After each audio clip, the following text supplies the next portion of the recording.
Welcome to the Relationships Inside Out podcast with Doctors Gregory Siebert and Kimberly Murray, licensed marriage and family therapists. Join them on this journey as they explore the ins and outs of relationships. All right. Welcome to Relationships Inside Out. I'm Dr. Greg Siebert. Hi, I'm Dr. Kim Murray. This podcast is really just to get to know us, who we are, what our backgrounds are. So kind of jump right in. Yeah. So Kim, tell me a little bit about, and I know you and I have been in a PhD program together. Yep. We've actually done clinic together, saw clients together through kind of the university. But I don't know a little bit much about what even drew you into this field to begin with. Yeah. So, man, I grew up in a home that faced some challenges. We loved each other, but we also fought hard. And that led to me facing some relationship challenges of my own in college. And my current partner, I've been with him for 15 years. And there came a point when he said, like, you've got to get help or we can't continue. And that was my wake up moment. And in that moment, I went and sought therapy for myself. And through the process of doing my own work, I fell in love with it. And I wanted to help other people do the same. Interesting. Yeah. So I did therapy for a couple of years in college. And then I decided to pursue my master's. And I went for that at Northwestern. And then we met at FSU for our PhDs in marriage and family therapy. Go Knowles. Go Knowles. So yeah. That's what brought me here. It's been a journey, right? Yeah. And you've been practicing probably similar to me, almost 10 years. 10 years. Yeah. Mm-hmm. And it's interesting because I have clients who will be surprised to hear that I also have faced trauma or have also been destructive in my own relationships. Yeah. That I wasn't always in a place of having the tools or having the words to be able to talk to my partner, have conflict with my partner, talk to my family. It took some effort to learn those. It took a lot of education, a lot of trial with some failures. But yeah, that's what brings me here. So some self-exploration. Piece that, yeah. Yeah. And I think that brings a lot of us therapists in the field. There's a lot of exploring. Oh, yeah. So how about for you? What brought you here? I mean, a couple of things. I think the big one is I was in the military for 9 years. Mm-hmm. I didn't really know I wanted to get into the psychology realm until I went to Iraq. And when I was there was just so much variability in how people were managing that stress. You know, we're getting mortared 8 to 10 times a day. This is 2006, right? Right in the Sunni Triangle. And it was just like, man, like the people with families, they're doing a little bit better. The ones that don't have anyone to call, because you could tell who's calling, right? There's like one phone in our place that we're at. And so it just kind of was like a interesting thing for me, but I knew I wanted to go to college, right? And go to school. So I'm like, okay, well, I think psychology is where I'd like to go. And then it was like the last semester, my senior year in college. And I'm like, I don't know what I'm going to do. What do I do after this?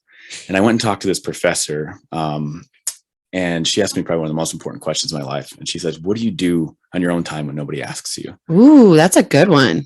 It was incredible. And I'm like, I just read about relationships. I'm obsessed with it. From high school, I was reading about it. I was just so intrigued. And I think for me, heterosexual male, being like, why are all these girls going for these bad guys? Like, what's going on? Why do I keep getting told like, been there, done that? Why do I keep getting told like, you're the nice guy. You're the type I'd marry. Granted, like maybe not every girl. Which is like the least sexy sentence ever. Yeah. But I also took pride in that. I'm like, yeah, I'm a stable guy. But I think at the same time, there's probably some girls who perceive me not that nice. So there's perspective, but that was kind of the narrative I was getting. And I was just really curious about that. And so I did my master's at the University of San Diego and I loved it. And a big piece of that one was we trained in a collaborative care. So we were training with providers and it was really this idea of a biopsychosocial model. So yeah, we care about the relationship stuff like that, but we also care about it in the context of like sociology, like your families or even the macro system, your culture, and even on a medical level too, right? Like think about depression and anxiety as it relates to thyroid problems, for example. So I love that. But as I was training, I felt like there's more. I wanted to do more. And that was in the research realm. I wanted to be able to create what was happening in the room because you get trained in a lot of these models, but I think everybody knows there's really not a one size fits all. Truth. And so I'm like, I just need to get a little more control over what's happening and figure out what's going on. So that's when I went to FSU, met you, and kind of here we are. I mean, I did go into academia for a little bit, right? Before I came into my practice. And And I like kind of the ambiance of just continuing learning, developing things for the community, but it wasn't in a direct contact with the clients that I liked. And it was a little bit more removed. It was developing models conceptually, sometimes not really getting a lot of the stakeholders in there. So I was like, I really want to get back into more specifically the therapy realm. And then, love that. Yeah. Love that. Yeah. We both served in an academic setting, and Greg served much longer than me. And that was the piece that I really struggled with, is we have all this knowledge, but it's not accessible to other people. And I wanted to help families improve, help relationships improve, help people just feel better in their day to day. And the research most certainly is an important part of that. Yeah. But for me, it was more of that draw to the actual content, or the client content. So how do I use this knowledge that I have to help someone? Yeah. Not just the creation of it, but actually using it. And I think you bring up a good point, because there's a lot of disconnect in that realm. And really, I think you really hit it on the nail of why we're even creating this Relationship Inside Out podcast. It's because we have such a passion to talk about it. But how do you take a lot of this higher level detail and studies, or even just experience of being a therapist, and really kind of break it down and just have a conversation that people can relate to and learn from, and kind of get that knowledge? This is a way to transfer that knowledge out into the, community where it's accessible. Because unfortunately, if you think about studies, if somebody doesn't have an academic account, they're not really getting access to the research, right? It's a lot of paywalls and stuff. So I think that hopefully, can help mitigate some of the barriers when we bring that into our work in this podcast. Totally agree. I'm excited because in reflecting with my husband, when we were even talking about this, just kind of brainstorming if this would be a thing to do, he said, Kim, you don't know how much knowledge you have that is valuable that other people don't. And I think we take that for granted as therapists, as people who have a doctorate in this space.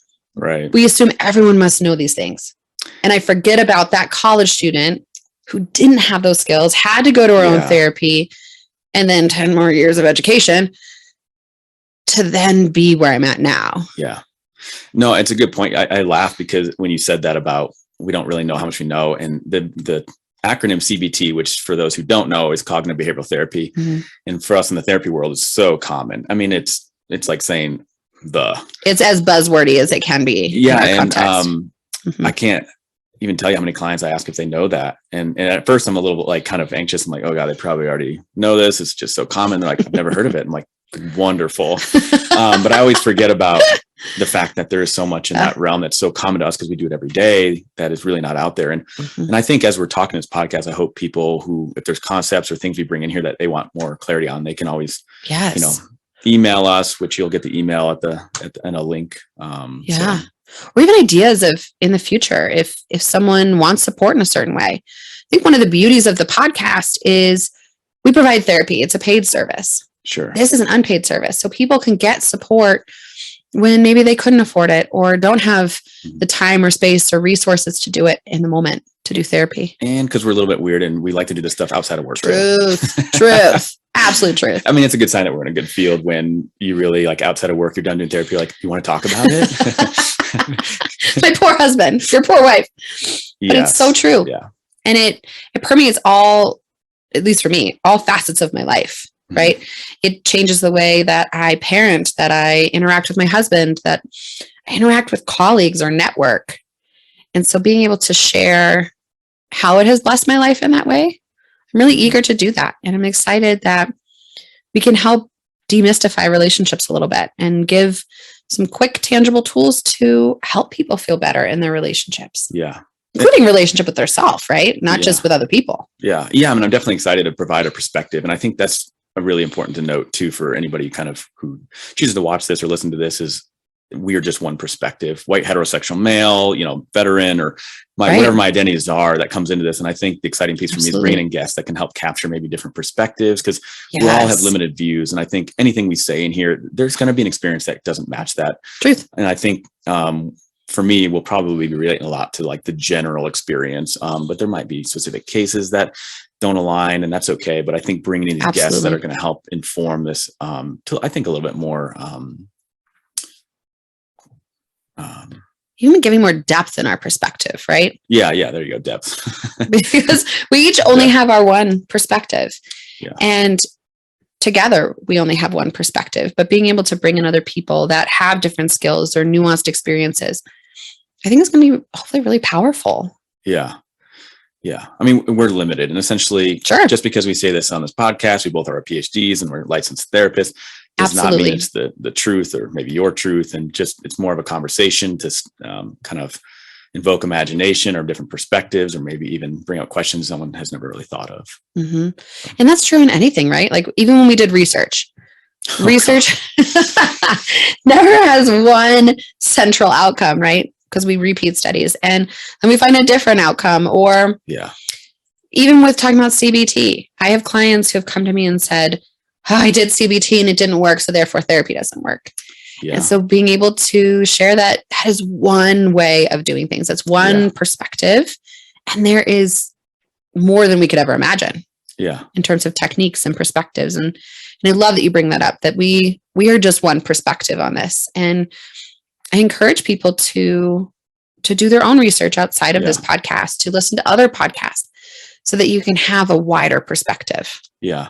I like that you brought up that research is really not the panacea either, right? And Truth. I think a lot of people, there's a misconception because it's published, because there's data, therefore it's proven. The reality is nothing's really ever proven in that regard to that extent, Absolutely. right? Because there's so much error, right? When we're trying to predict something, no one thing ever 100% predicts anything. So there's always some sense of error. And I think even as we bring in studies and stuff, I hope it's important that we continually bring to light the idea of that just because the study's in here doesn't mean that it's true. And I think going back to that example you talked about, CBT for that client didn't work, is a lot of these models that are used that are considered evidence-based, meaning they've been studied enough, shown to be effective, maybe aren't studied in populations, minority populations, for example, and they're not necessarily effective for whatever reason, cultural confounds, anything like that. So I think that is really important to note, that even though we're talking about it from a research perspective, trying to bring that in some of our talks, is that those two are just perspectives with some data, and they're not, I mean, we should take them into consideration, but